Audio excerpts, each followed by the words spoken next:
Ladies and gents, PepperBelly here, and in this video I want to be talking about CTU, Counterterrorism Unit, a game developed by Odin Studios, the same guys that developed Enforcer Police Crime Action.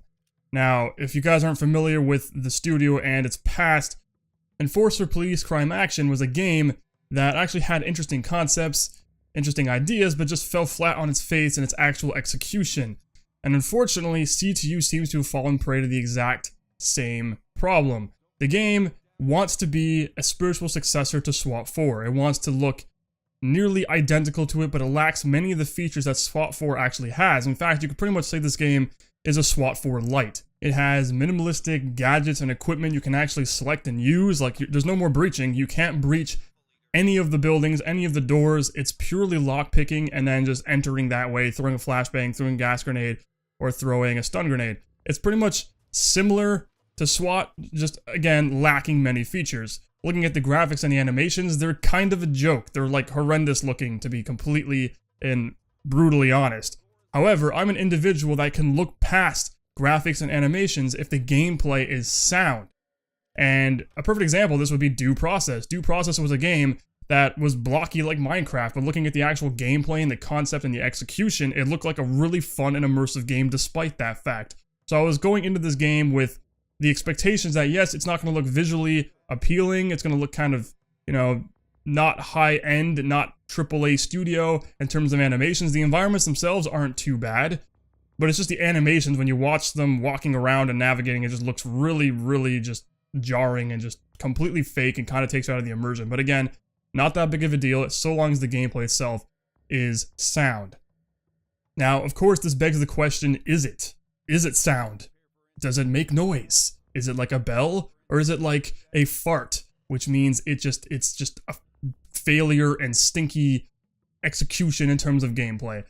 I find it's kind of at a midway point. I mean, it's not an excellent experience, but I wouldn't say it's a terrible one. Now, the main problem comes down to AI, and of course, when you're playing tactical shooters and military simulators, AI is an absolutely integral part of the game.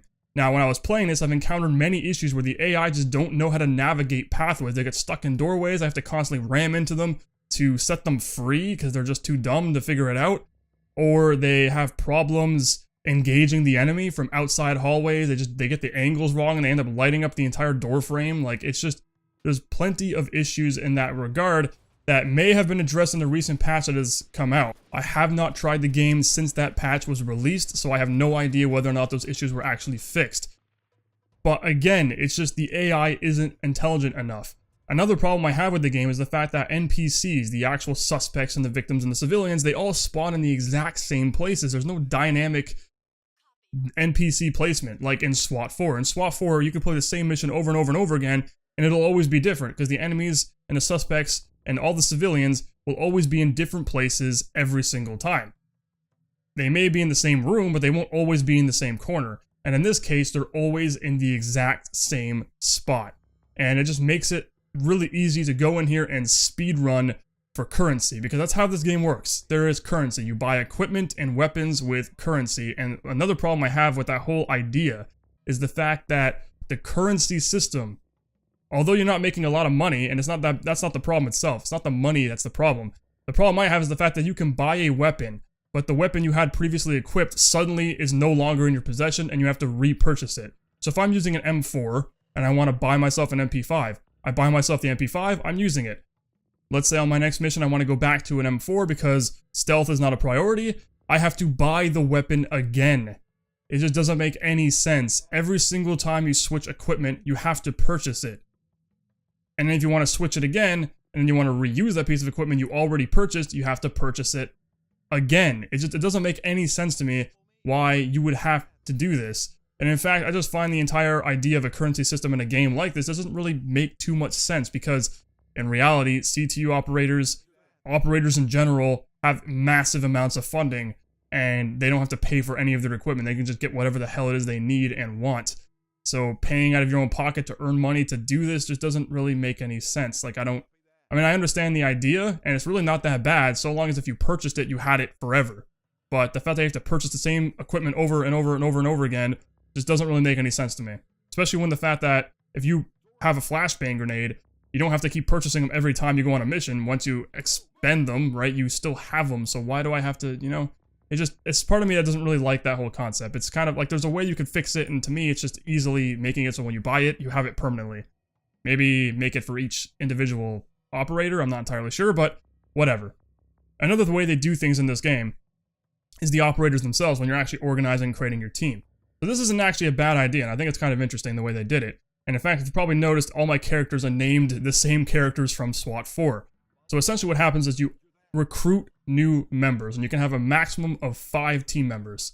And when you're going on a mission, you can pick whichever one you want to be the squad leader. And the cool thing about this is that you can actually kit them out all differently, and this helps you to save money. This is part of the money problem. You can kit them out all differently with what you want, and then if you want to play with a certain weapon or piece of equipment, you can just make that character, before the mission starts, the team leader.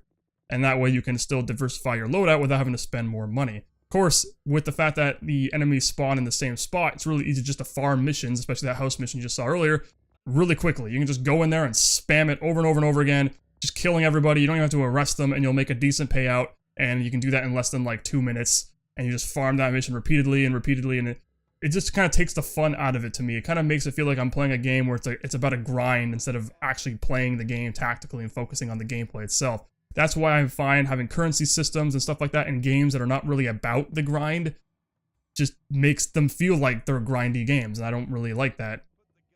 So, if your character, back on the topic, we're talking about the teams now. When you're making your team, you recruit them, they cost money.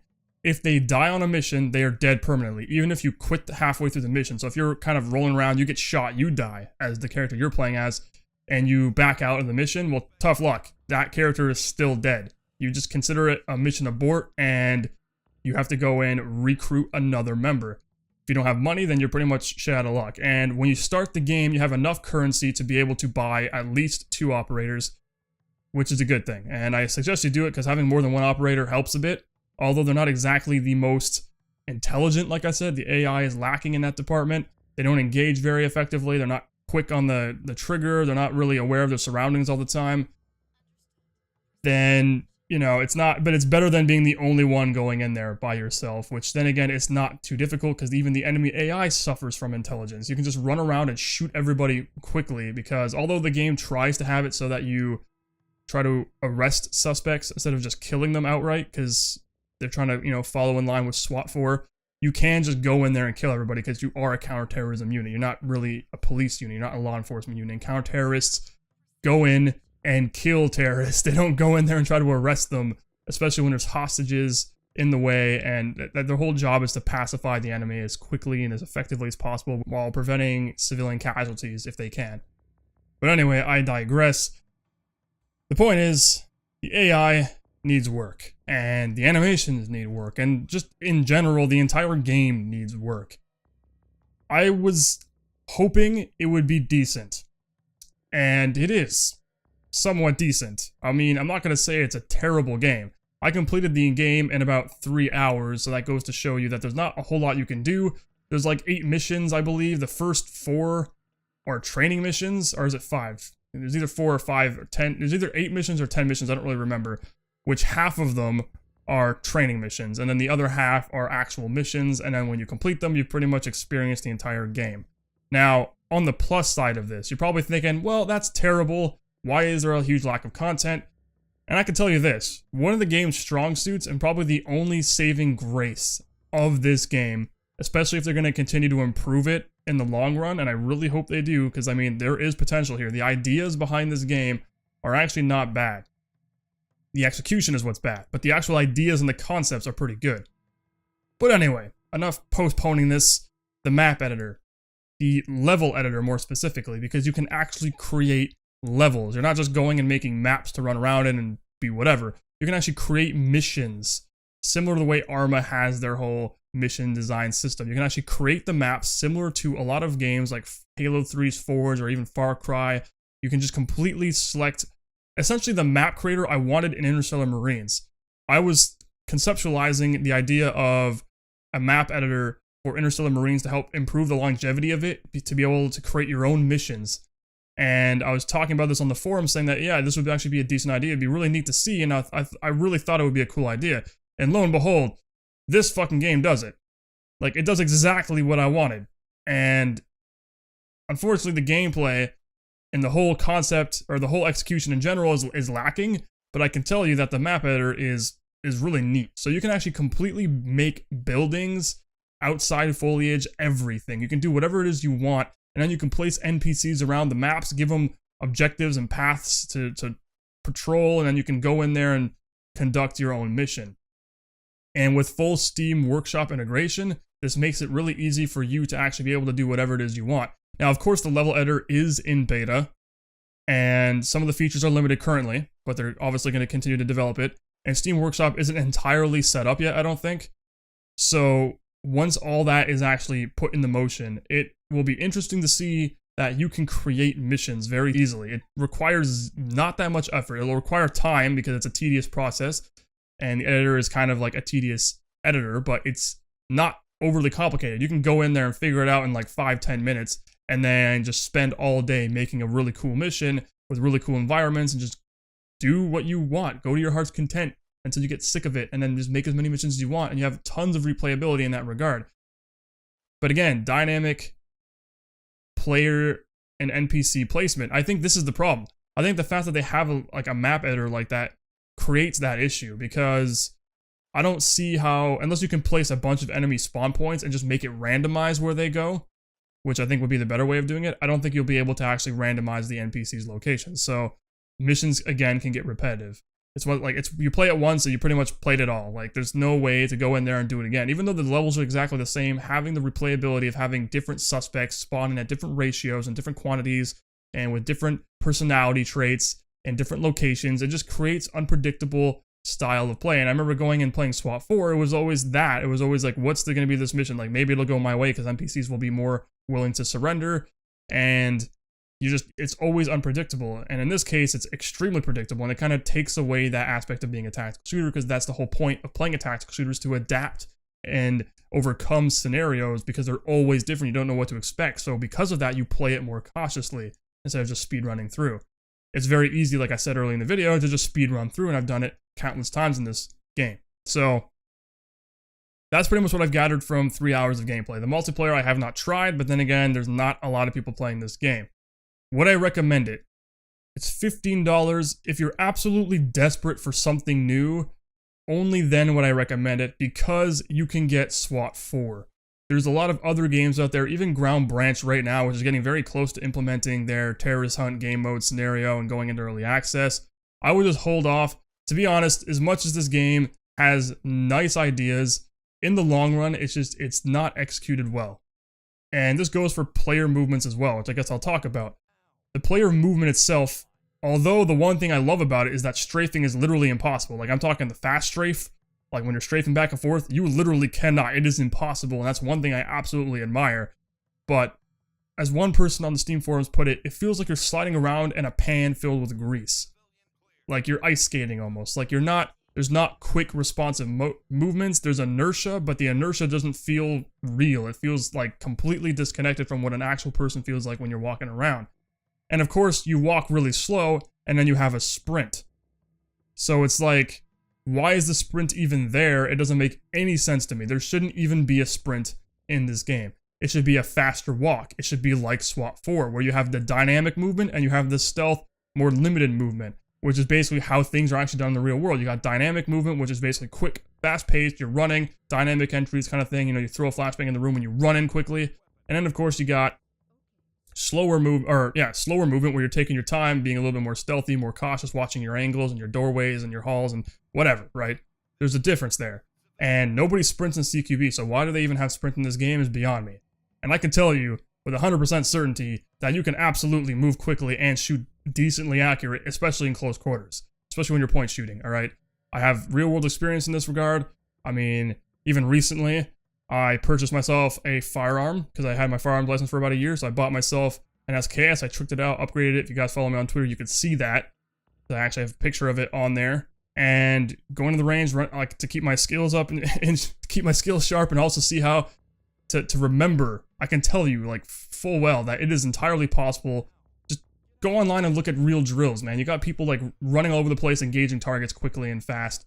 And obviously, it's not like Call of Duty ridiculous, but the point is you can move quickly and engage targets. And restricting that so that it's just a sprint, which you cannot shoot, or you walk incredibly slowly. Like, there's got to be that half and half, whether you want to be stealthy or you want to go dynamic. And it's either you go full on sprints or you're just slow. So it's, you got to change that around a bit. The actual weapon handling could be improved, obviously, because it's very low budget. Like, this game is a very low budget type of game. I mean, just the animations, everything is just, it just oozes low budget. Like, but I mean, it could still be fun. You just got to work on those issues. You got to just improve weapon handling. You got to improve the player movement. You got to improve the AI and make it a little bit more dynamic. And then after that, the game can actually be somewhat decent. Even though the voice acting, again, the voice acting is an absolute joke, guys. Like, it is hilarious at times when I literally shot a guy and he says, ow, and falls down. Like, who did they hire to fucking do? Like, I mean, you can probably voice act better than that. Like, everyone who's watching this video can probably make a more realistic reaction to being shot at or getting shot or complying with an order or whatever. You know, just go, okay, you have me now. And like, they put their hands up like, I'm surrendering. Hey, I'm going to shoot. Like, come on. It's like, have you ever see the movie The Room? Oh, hi, Mark. Like, that fucking movie. It's like that, all right? It's like, oh no, they're eating her. And then they're going to eat me. Like, if you guys know any of those references, that's literally what this game feels like. It's just so low budget and tacky. But the gameplay, the potential here, there is potential if they can pull it off. If there was a decent team that can actually pull it off, it would be a pretty exceptional game. But unfortunately, it's lacking. And like I said earlier in the video, I cannot recommend it for the fact that you can easily acquire SWAT 4, and you can actually get it for free off of Blue Drake's website. You guys know who Blue Drake is? He's a pretty big YouTuber. Got his main website. You can actually get SWAT 4 entirely free off of his website, which includes the expansion pack. So it's SWAT 4 Gold. Now, you could also ask, is this legal? Well, it's a gray area because there's literally no other way of obtaining this game, and it uses a different installer, so it has like different, it's kind of like the Project Reality situation, right? Where they're just like, oh yeah, it's using Battlefield 2's engine, but we kind of made it our own game, and we're going to release it like that for free, and nobody seems to care, you know, EA's not clamping down on them, no one gives a shit. SWAT 4 seems to be following the same suit, so they're like, hey, SWAT 4 is available, let's put it on our website and everyone can download it for free. So because of that, honestly guys, SWAT 4 for free or buy this for $15, I mean, come on, right? Just go with SWAT 4. It's just infinitely better. It's what this game wants to be, but isn't quite there yet. And that's pretty much it, guys. Yeah, verdict, hard to recommend. I mean, it's decent, but unless you're absolutely desperate, there's better options out there and better options on the way. My name's been PepperBelly. Thank you guys for joining me today on this video, and I'll see you guys on the next one.